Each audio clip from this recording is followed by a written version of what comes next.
if this shit gets better, I hope, I found a place, and it's called, its name. Oh, you found a place where you want to travel Yeah. locally? Yeah, locally. Yeah, I cannot go. Oh, so where? Nederland, Colorado. Oh, in Colorado? In Colorado, yes. They have this weird day of the Frozen Man. Frozen Man Day. Like what? Jack the Frozen, that's this. Let me tell you the story. In the 80s, I don't remember. I think in 1989, Mm-hmm. a guy, let's see, a Pepito, a Pepe, Mm-hmm. his grandfather died in Norway.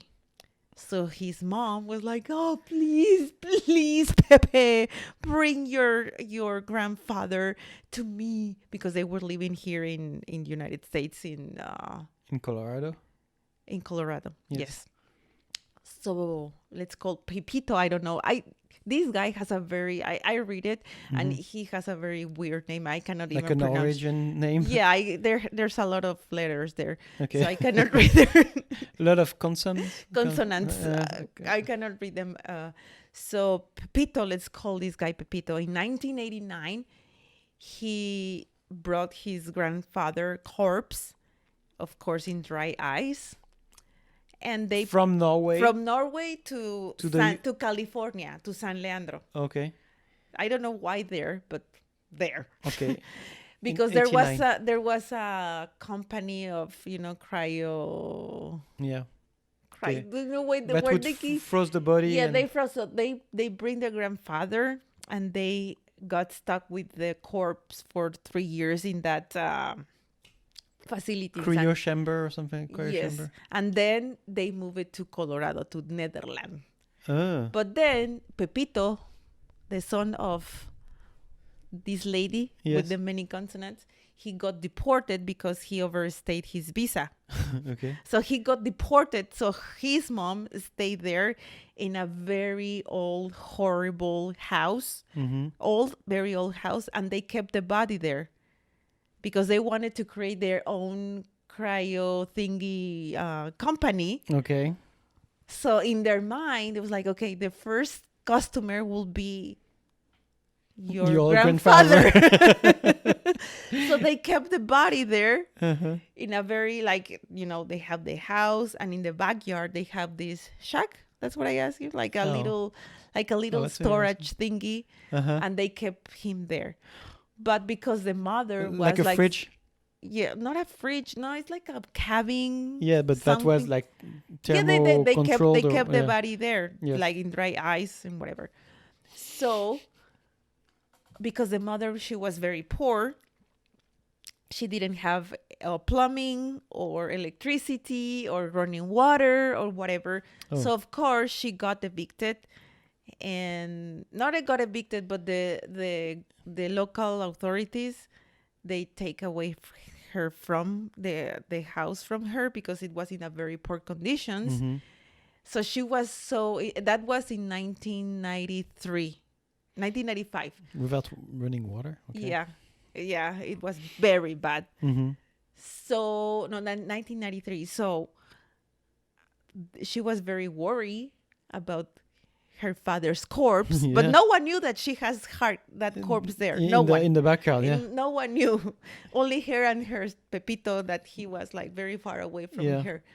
So she was very, very worried. So she went with the local newspaper, and she told the story to a reporter. And it was like, "Why you're telling me? You have to tell the police. Why are you telling me?" So this guy called the police and say like, the reporter called the police and say like, "Well, this lady just came to me and say this very weird. She got evicted, and she told me that her father is in the backyard in dry ice or cryo whatever body corpse. So it's gonna decompose. So someone needs to go there." So yeah, the police went there and they found the body, the corpse, and of course they told her like, "Okay, you need to remove that corpse or whatever, and you have to spend like 10 days in jail and $600 fine or whatever." So like this got a lot of attention in 1995. They got a lot of attention from local reporters, and then the state reporters, and then all over the place. So the corpse went to another cryo. Oh my God, I cannot pronounce cryo whatever company that was in Nederland, Colorado, and the owner, and then the caretaker of the body took care of the body for some years, like because no one want to get rid of the grandfather. Why? I don't know. It doesn't say. Like, I don't know why they didn't want to get rid of the body, because it was very well They should preserved. just like bury it. Yeah, well, because it was very well preserved, and for all probably these years. Yeah. and probably they felt bad because for all these years this poor lady kept her But dad. did she keep her dad because she thought she could reanimate him? Yeah, Is it like the Walt Disney story? No. They wanted to create their own cryo company. Cryonics facility? Yeah, they wanted, and I think No, but in order to make people believe that they could keep them in a state that could revive them in a few years? No, just to preserve the body in better conditions. Okay. But they couldn't because they were poor. You know, they had dreams. They had dreams. They had dreams. But I think they got like very, sad. So they didn't get rid of the body. So they transferred the body from her house to these facilities. Yes. And then the local authorities made a law that said, like, okay, people, you cannot have corpses or any biological death entities at your place. So they create a new law. Okay. Because of that. So then, as I said, it got a lot of popularity. So I don't know why in 2002, because the corpse was going from one caretaker to another caretaker within the same area. So one of them say like, we should do a festival. We should celebrate this man that has been with us for the last, 15 years. So when was that? In 2002, they created a festival. In 2002, because because from 1995, from 2002. 93, you said, no? She got arrested in 93? 93, yes. Oh, evicted in 93? Evicted, yeah. You can look online. Okay, maybe you'll give a link. Yeah, I will give a link. Wikipedia. No, I found it on the. I will put the link. And anyway, the caretakers.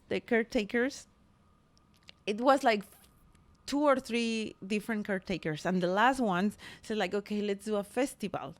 So from 2002, one of the caretakers decided to make a festival of the Frozen Dead Man Days.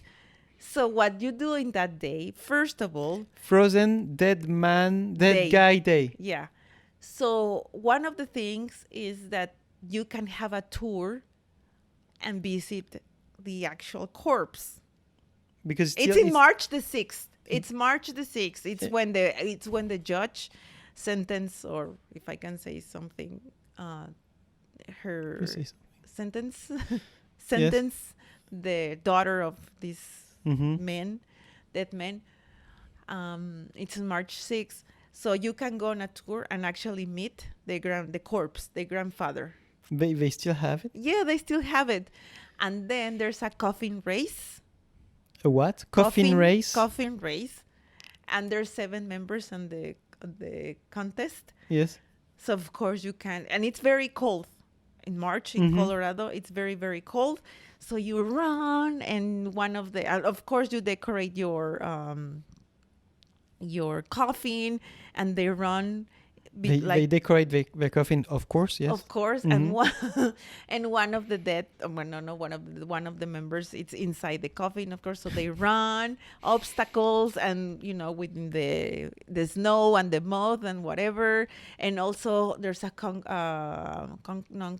How do you say concourse? No, concourse. Competition. Competition about the dead man look-alike. Who looks? So people compete on who looks like the dead guy? Like the dead guy, yeah. Okay. So the more you look like him, you have very high possibilities that you are going to win. I don't know what they are going to win, but you can win.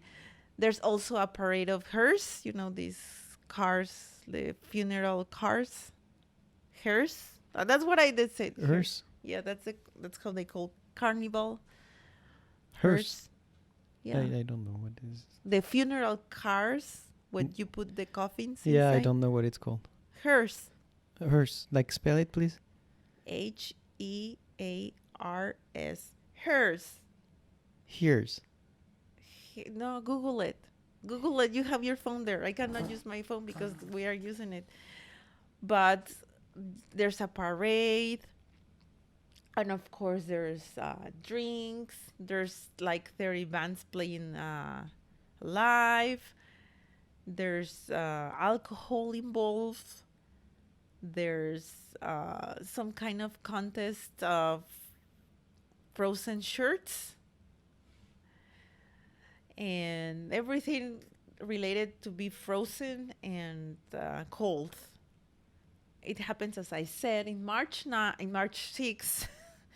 In March 6th in Nederland, Colorado.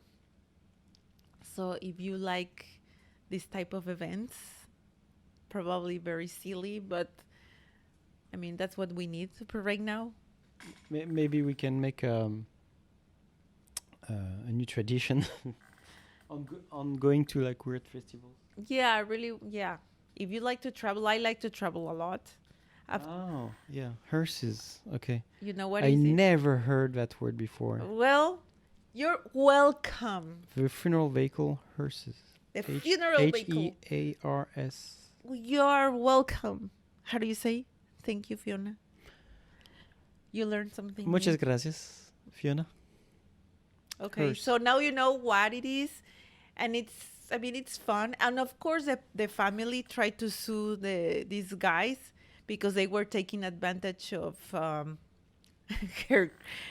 father, his grandfather name and corpse and whatever. And they stopped the festival in 2005 and resumed in 2010. So it's kind of, it's morbid, but in a way it's kind of fun. Like, it could have gone like very bad. And instead of that, like, by making a celebration out of it. Yeah, there's making a celebration. Probably the guy is happy with it. Because instead of being laying in Norway, eaten by worms, eaten by worms, now he's here being celebrated every year. And they have even a web page. And of course, this year, his corpse is still like intact. Yes, intact. And they are taking good care of the grandfather, who has also a very weird name with too many letters, more letters than I can read. Not enough vowels, basically. Yeah, not enough vowels. Yes. Vowels? Vowels. Vocals. Vowels, yes. Vocals, you mean. Vowels. Well, anyway, if you want to go, let's go together. Because I like to travel. You cannot refuse when somebody says, let's go together with blink of an eye and the tongue on the side.